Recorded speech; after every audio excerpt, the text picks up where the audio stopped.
Hey gang, Ronan here. Welcome on back to the Cade and another episode of Suckerpunch Sunday. And for this one, we're going to go back 30 years now to 1995. We're going to play a game that I never played at the time, came out on multiple consoles, but it was one that I would always see lingering in multiple copies on my local used game store shelf.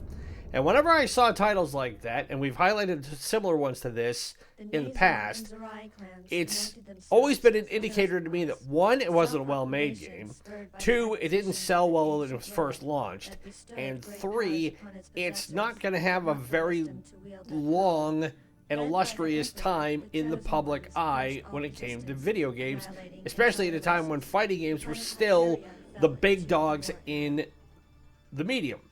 So we're going to play a game called Criticom. This game was designed and released by Vic Tokai, which is a former Japanese video game publisher. They stopped producing games. This is one of the last games they made, actually, in 1997. It came out in North America on the PlayStation first in November of 1995. Was released in Europe and Japan the following year. And then it was released on the Sega Saturn in March of 1996. We're actually going to play the Sega Saturn version of this today, in part because we've been playing a lot of PlayStation games and I don't want to leave the Saturn behind. But as I've stated in other Sucker Punch Sunday episodes where we've highlighted the Saturn, it speaks in part to the ultimate downfall of the console, that it lacked in things that the PlayStation excelled in. So I want to see the difference between this and the PlayStation version. And fundamentally, as far as I know in doing my research on this, there isn't much of a difference in it. Because what this game, how it works is, it's quite straightforward. It's a one-round combat mechanic, so there's no best 2 out of 3, and everybody fights on a big elevated platform. So basically you're fighting on a bluff. In the end, the chosen ones achieved compliance, if not obedience. The years of ruthless supremacy that followed took its toll on the Emperor. In his old age, the dying Emperor entrusted the relic to its new heirs. A new era of peace and prosperity is about to begin, or so it seemed. So the plot of this game is that it is about alien races in a galaxy called Hyporia. And there's two races, the Nezam and the Zerai, and they've obtained a powerful crystalline stone called the Relic. And they've anointed themselves as the Chosen Ones. The Chosen Ones use this power to subjugate other races, exterminating those that fail to comply. After this era of war, the Chosen Ones begin to enjoy a new age of peace. However, the Relic is stolen, and the Chosen Ones' power was shaken. Now warriors from all over the universe seek the Relic, each with their own ambitions. So we get to choose from...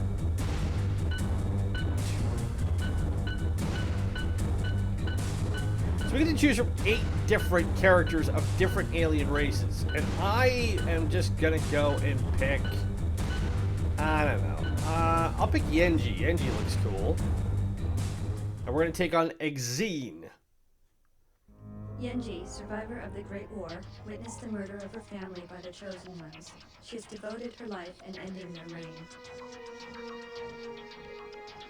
So you can already tell, looking at the graphics on this, that it is not a recent one, and it's very much a product of mid to late 90s computer design and infrastructure. I'm not saying that to be derivative to it. It's just, this is where we were for companies that were trying to put content out in the 90s. Especially when in trying to make a 3D version. So I want to pause this here really quick. So I want to give you a quick breakdown of how the controls work. So, and again, as I've mentioned, is if you're going to play any Saturn game, especially on an emulator, if you don't have the console, you want to use an emulator called Mednafen, M-E-D-N-A-F-E-N.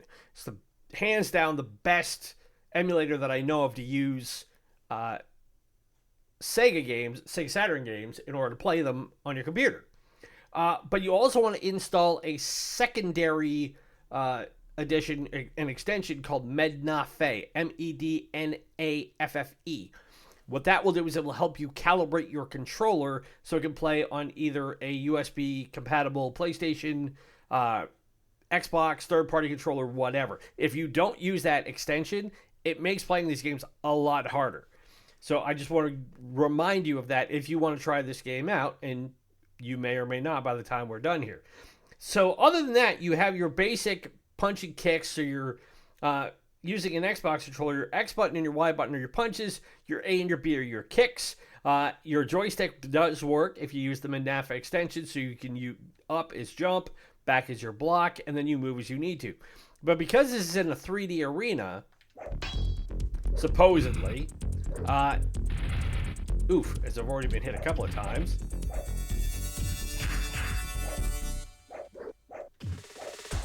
You see how we're able to go horizontally and vertically.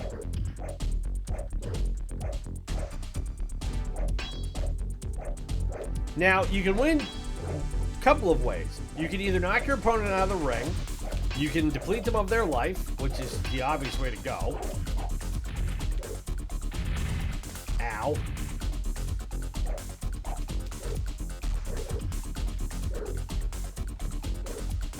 Now, on an Xbox controller, if you hit your right trigger, you do this dash attack.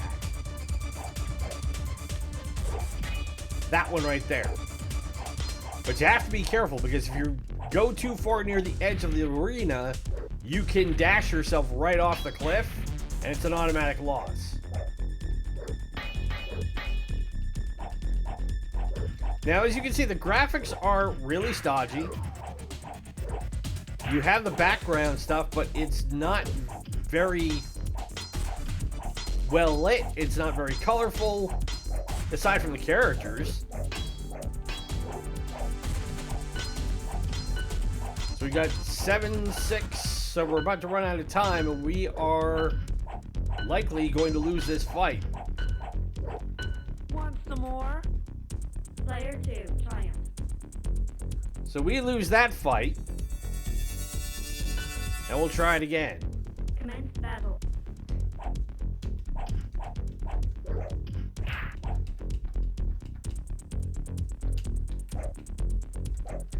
So if you hit your L1 button, your left shoulder button, you can do this roll, and that can help you get out of certain attacks and potentially put your opponent on the defensive.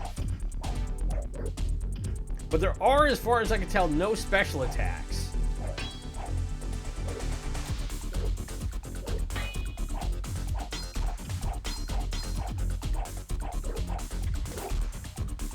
So we're already getting roughed up here.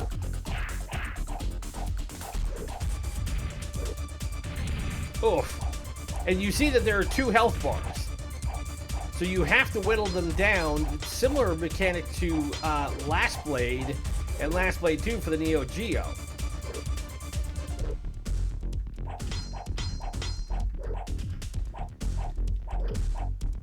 And you have to really hold the buttons down to be able to get your attacks off. Otherwise, you're just kind of fainting. But as you can see, I'm not really getting anything through on Xyz. And there's no limit to how long she can block.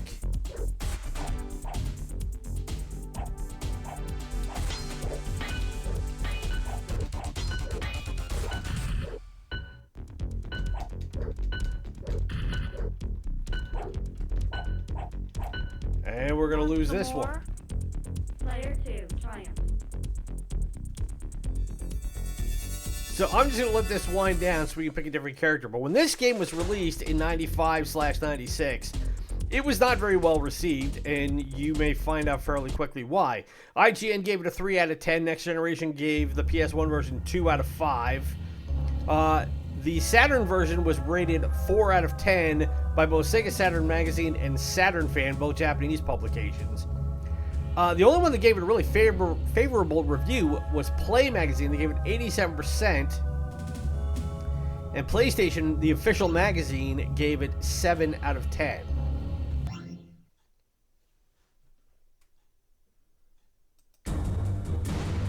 So the general consensus of this game, Video Games Magazine, when they reviewed it, They called it, quote, one of the coolest fighting game experiences in a long time, but ultimately went on to receive mostly negative reviews. Critics found the strong character designs and graphics to be outweighed by poor animation and gameplay. GamePro's review said it had, quote, gorgeous backgrounds and sound effects. However, they felt the sluggish moves, particularly the throws, gave the game less impact and make it more of a holdover until the next installment of Virtua Fighter Battle Arena Toshinden. So the big thing at the time was everybody was really interested in the graphics. Although, again, as we've noted, by modern standards, this game has not aged really well at all. It's aged like curdled milk. Twisted experiment gone wrong. The sentient integrated droids wander aimlessly, destroying all carbon-based life forms.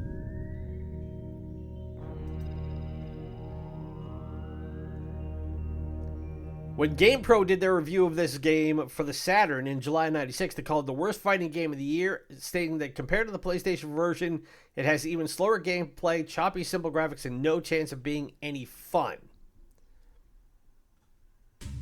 Commence battle.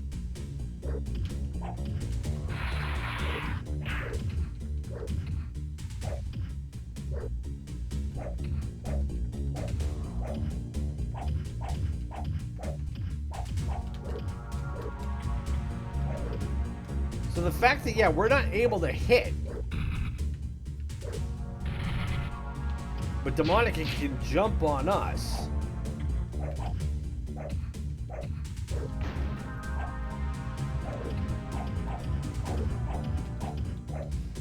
Now it says there's a throw mechanic, but if there is, I'll be damned if I can find it.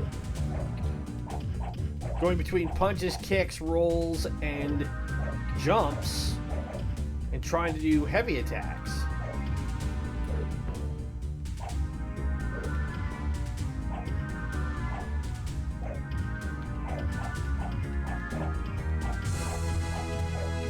So it looks like we're fighting on the top of an asteroid as we're floating through space, with other asteroids going by us.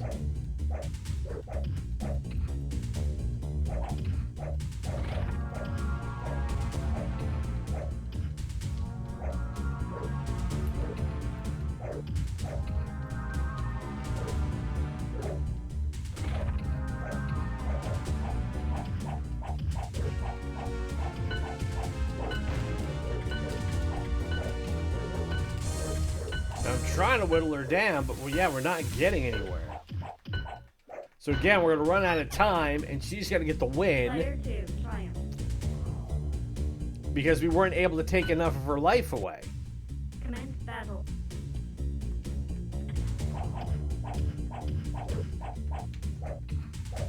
And you would think that in a game like this that is made well after Street Fighter II and Mortal Kombat had been on the market for a couple of years, that Victor Kai would have been able to come up with something that involved, more combos or other stuff. So we can fire off what looks like a laser bolt out of our eyepiece.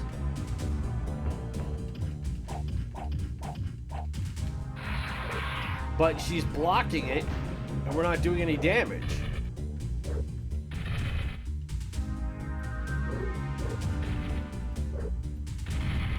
Meanwhile, we're getting stomped on.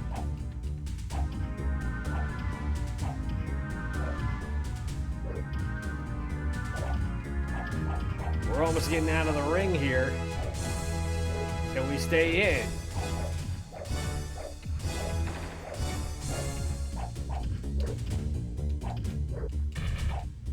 Hey, we finally got a significant hit in. And she has a fireball attack that goes alongside with our laser attack.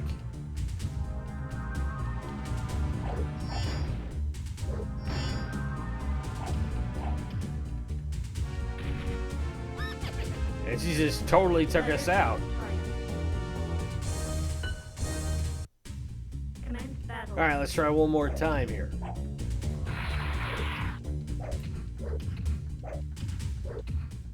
Now, I'm not surprised at being a 3D game early in the 3D era that there's not a whole lot of secondary stuff like in terms of contact. It's more like a Tekken type of game where, you know, it's not like Mortal Kombat where you see a lot of blood. There's nothing overly violent about it, aside from the fact that if you hit somebody, you get a little explosion. If you don't, you get the blue light saying you didn't hit them.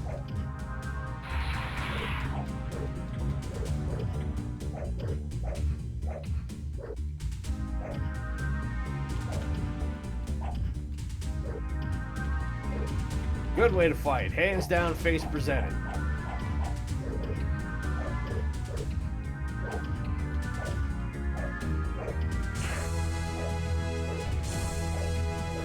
So that globe that is that orange dot that is right next to our name, apparently that is our secondary health reserve. Because mine is gone, hers is still there.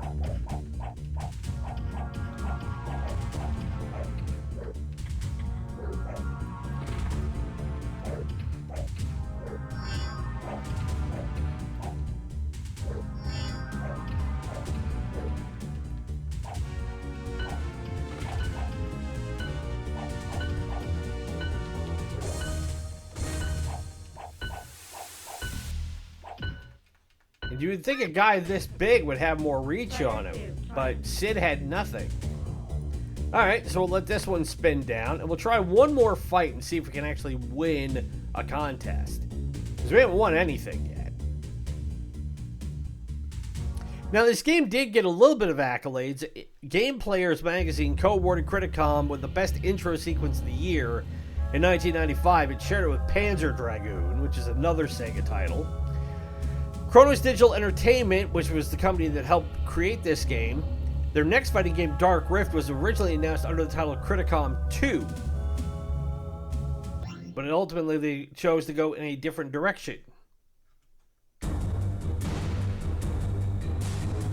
Alright, let's take Dayton, see what we can do with him. And this time we're going to fight Sid. Dayton Trent, a soldier of fortune, he will soon embark on the greatest treasure hunt of all time.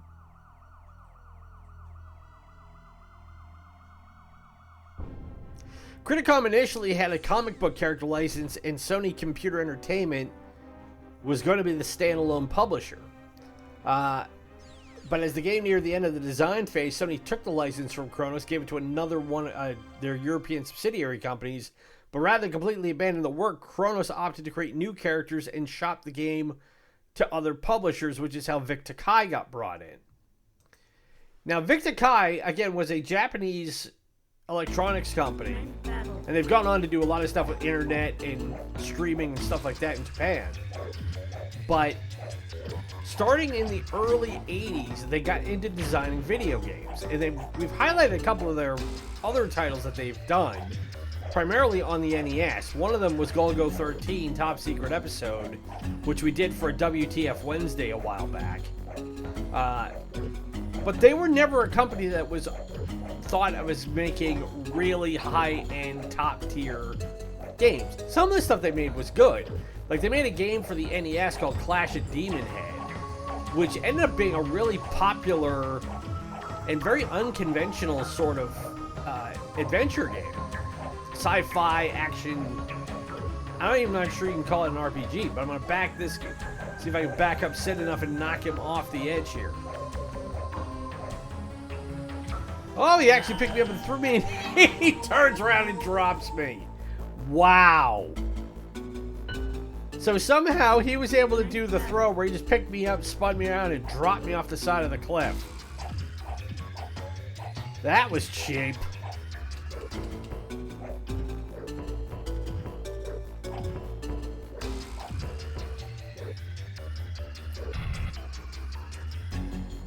But anyway,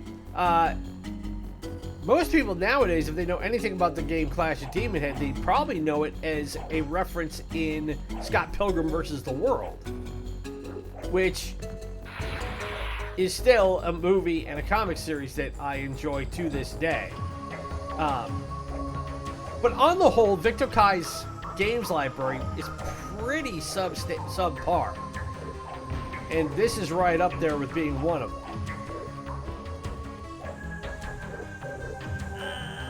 Oh, we took ourselves out. So we fought to a draw.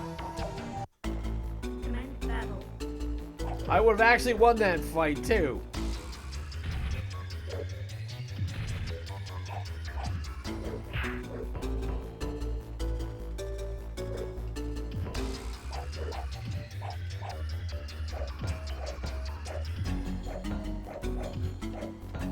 The crazy thing about a game like this now is that, like, I have, back when I was still doing media work and I was still working as a journalist, there were a couple of times where I had gone to local colleges in my area, and one of the things that I covered was aspiring college students doing their first crack at video game design, because it was a program that was offered at one of the local institutions. And I can tell you, this was, geez, 10 years ago now, almost. And the games that they were creating then, even those rudimentary experiments were far better than a game like this, both graphically and mechanically.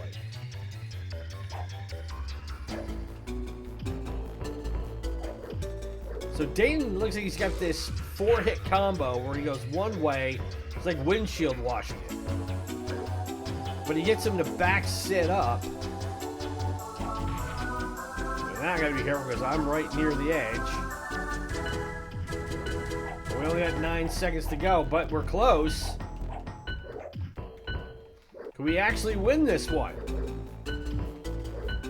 I think we did. Player 1, triumph. Hey, we actually won a fight. I'll be damned. So we have to move on to the next one. Or we don't. So, even though this is a tournament, if we stick with Dayton, who do we fight next? We fight the Gorm. Which is not to be confused with the Gorn if you're a Star Trek fan of considerable age. Although they look similar because they're both big reptilian guys.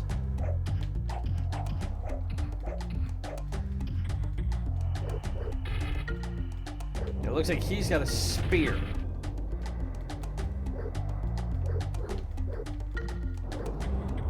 I think that's a knife that Dayton has in his right hand, and his left is like a Samus Aran Space Adventure Cobra kind of thing. He looks like Space Adventure Cobra, which I'm dating myself ridiculously here, but that is an anime from the 70s, way back before most people in the US knew what anime was, including me.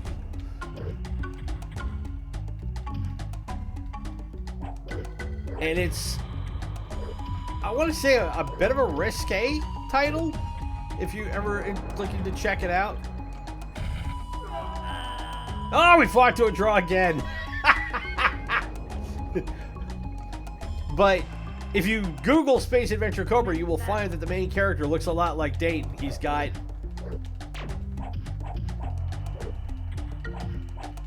a cannon where his hand should be, and he wears a similar outfit of a red leather jumpsuit with no sleeves and black boots. Except he's got a big old mane of blonde hair as opposed to close crop blonde hair.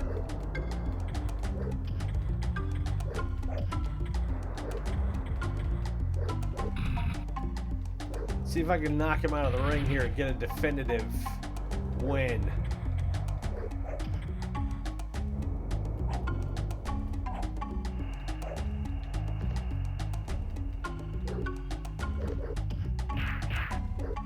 Instead, he hit me pretty good on that one. But I'm whittling him down. Oh yeah. And I finally got him, and we didn't go out of the ring. And we're about 25 minutes anyway, so I think we can call it good there. But that, everybody, is Criticom for the Sega Saturn and the Sega PlayStation.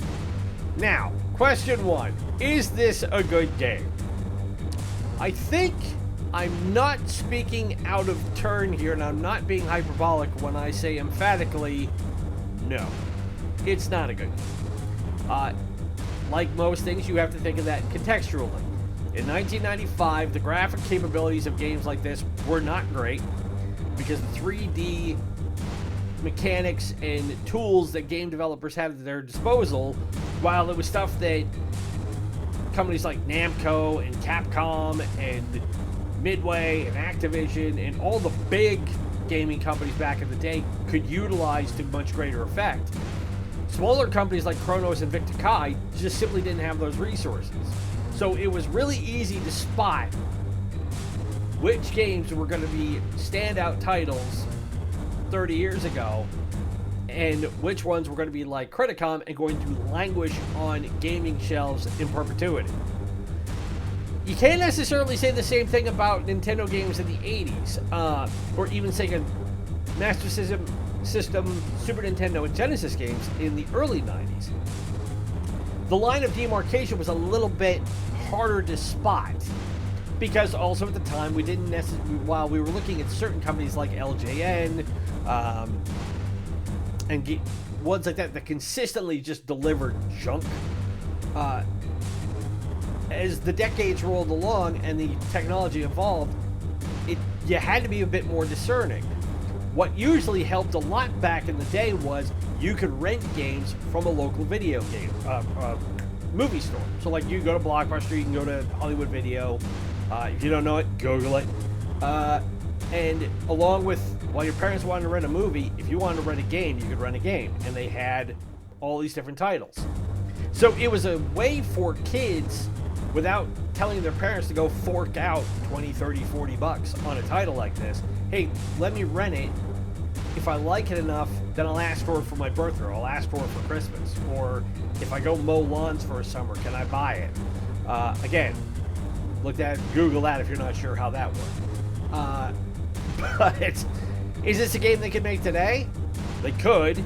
They could make it exponentially better. I mean, I would not be surprised, given the way this game is constructed, if I gave this to a first-year gaming design student and said, give me a better version of it, make that your semester project, I genuinely would not be surprised if they gave me a title that absolutely lapped this thing at least twice over. That had better mechanics, better graphics, better story. The only thing I think that wouldn't have is the cinematic graphics that we had at the beginning. Otherwise, it wouldn't be hard to make, but again, the part of the issue is that fighting games are not what they were 30 years ago. They're still popular, people still like to play them, but the peak of their popularity has obviously waned in favor of different stuff. So, you'd be having to find you'd have to come up with something pretty damn special to get people to want to try it out. At best, it would be a single A, maybe a double A, if you really, really invest time and energy into it. Could you ever make a AAA version of this game? No. So, if you want to try it out, again, like I said, I'm playing this on the Mednafen emulator, MEDNAFEN. It's a free emulator. You can also play it on PlayStation. I use DuckStation for my PS1 emulator, so if you want to give that a try. But if you've ever played this game, let me know. What was your experience with it? Did you rent it? How long did you go before you gave up on it? If you actually bought it new, I'd love to hear from you because I want to know your methodology behind what you thought about it and if you thought it was actually a good game. So, again, that is Suckerpunch Sunday for this weekend. Thank you very much for tuning in. If you've been enjoying the content on the channel, you know how to show up by now. It's 2025. It's nothing different. Be sure to follow us also on social media through Instagram, Threads, and Blue Sky. We're on RetroKid. Help spread the word about us as we continue to build this channel and make it bigger and better. Be sure to tune in for Sports Saturday next week as we're carrying on with our what-if scenario, recreating the New England Patriots dynasty of the 2000s. I got to slow down here.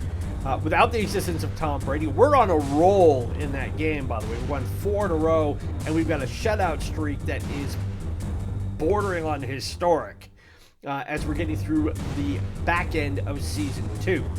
We also have our ongoing playthrough of Super Robot Wars Alpha Gaiden. That will have new episodes Monday and Wednesday. We're almost done with that. We've got by the time this goes up, we will only have about 6 or 7 episodes left.